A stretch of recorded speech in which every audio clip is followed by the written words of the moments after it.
Good afternoon বন্ধুরা, সবাই কেমন আছো? ভালো আছো, সুস্থ আছো? তো রান্না আজ কী করেছি, ইলিশ মাছ এনেছে তোমাদের দাদা, চারা মাছ, ইলিশ মাছ, আর এনেছে মাছের মাথা, আর এনেছে মাছের ডিম, মানে কাতলা মাছের ডিম, কাটা পোনা মাছের ডিম। আমি ঠিক জানি না কী মাছের ডিম, যাই হোক মাছের ডিম এনেছে।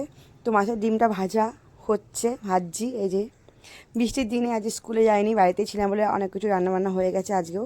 তো ভাত, ইলিশ মাছের তেল নিয়ে নিয়েছি অলরেডি। তো তোমরা কে কে ভালোবাসো ইলিশ মাছ খেতে? তো ইলিশ মাছ এনেছিল, বেশি আনেনি, সবই অল্প অল্প করে আনে। আমি বলেছি আমাদের সব অল্প অল্প করে আনে, কিন্তু অনেক রকমই আনে। কাটাপোনা চারা মাছ ভাজা, ইলিশ মাছ ভাজা করেছি। তো আর করেছি মাছের ডিমের বড়া তেঁতুল দিয়ে, আর করেছি মাছের মাথার ঝাল, কাঁচা লঙ্কা নিয়ে নিয়েছি, জল নিয়ে নিয়েছি, সব তোমাদেরকে দিলাম, তোমরা খেও। অনেক অনেক কী বলবো, আর কিছু বলার ভাষা পাচ্ছি না। আমি অনেকদিন আসলে ভয়েস দিইনি, তো সব ভুলে যাচ্ছি। তো যাই হোক, তো তোমাদেরকে দিলাম, তোমরা খেয়ে নিও। আর আমাকে লাইক করো, কমেন্ট করো, শেয়ার করো, সাবস্ক্রাইবার করো, আমাকে অনেক ভালোবেসো, আমাকে সাপোর্ট করো। তোমাদের ভালোবাসার সাপোর্টে আমার খুব প্রয়োজন। আমি জানি তোমরা আমার পাশে আছো, সাথে আছো।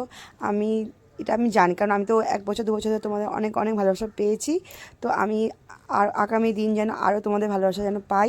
তোমরা আমার সাথে সবসময় আছো আর থাকবে, এটাও আমি জানি। তো টাটা, বাই, আবার কালকে দেখা হবে একটা নতুন ব্লগ নিয়ে।